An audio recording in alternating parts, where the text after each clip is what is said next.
We are here to talk about Insignia by S.J. Kincaid.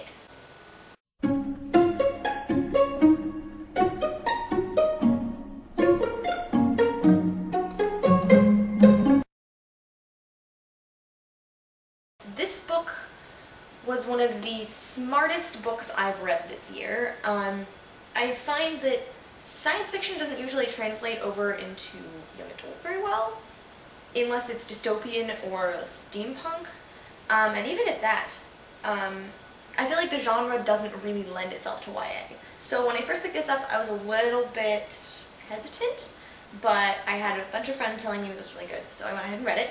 This book gave me a serious book hangover. So I don't know if you know what I'm talking about, but when you finish reading a book and then you're like, okay, I'm ready to start the next book, and then you just can't get into anything, that's what this book did for me.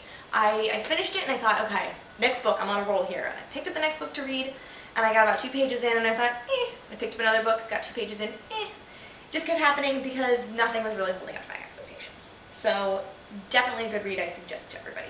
On the back it says, it's World War III, the enemy is winning. What if the government's secret weapon is you? So that's what this book is about. It's about World War III, where they're fighting with giant mecha spaceships in space, which is awesome. I mean, come on, totally awesome. I hope World War III is fought in space. That would just be really cool. Also, it would probably be far away in our future, and I won't have to be alive during it, which would be really cool. So it's about Tom Raines, and he is a gamer, and the government has secretly been watching him and his virtual gaming all over the place, and he's a very good tactician. So they approach him with this offer to join a team of kids at the Pentagonal Spire to get a computer installed in his head so he can fight with these giant mechas in space. So it's about his decision to go for it and take this or not to, depending on what he decides is right. He's a little bit hesitant because, let's be honest, if somebody offered to put a computer in my head, I'd be like, hold up now. Like, no. What's that going to do to me?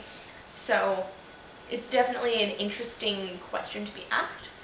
And then there are all the different characters. There's a bunch of different teenagers who are fighting with these giant mechas. There's one Medusa who is from Russia, and that's the enemy.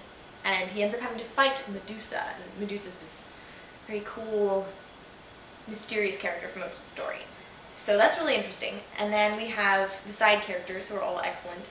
I loved his friends. I thought they were hilarious. There's one who's a Russian guy who's working for the US, and they're afraid that he's a mole. So they screw up his computer so that he has a glitch, so he doesn't know anybody's names, and he doesn't know any of the places. So he keeps calling them things that are not their names. So I don't remember what he calls Tom, but I think he calls him Tim or something along those lines. It's really funny. So there's definitely some good humor in this book. There's good characters, really amazing plot. Pacing was fantastic. I had several moments where I almost put the book down because I was so upset by what was happening to the characters, because I wanted them to have happy lives. I'm not usually that good of a person though with books, so that's interesting. But there were definitely a lot of times when I wanted to put it down because bad things were happening to Tom and I didn't want to read about them because I wanted good things to happen to him. So great book, definitely recommend it. The sequel, Vortex, comes out in July 2013, and it looks really awesome. The cover's really pretty, so is this cover. If any of you guys have read this book, I'd love to hear your thoughts, and if you haven't read it, I highly suggest that you do. If you have any suggestions for young adult science fiction, I'd love to hear them. I know that Across the Universe by Beth Revis is really good. I'm going to check that one out soon too. But if you have any other suggestions, I would love to hear them in the comments below.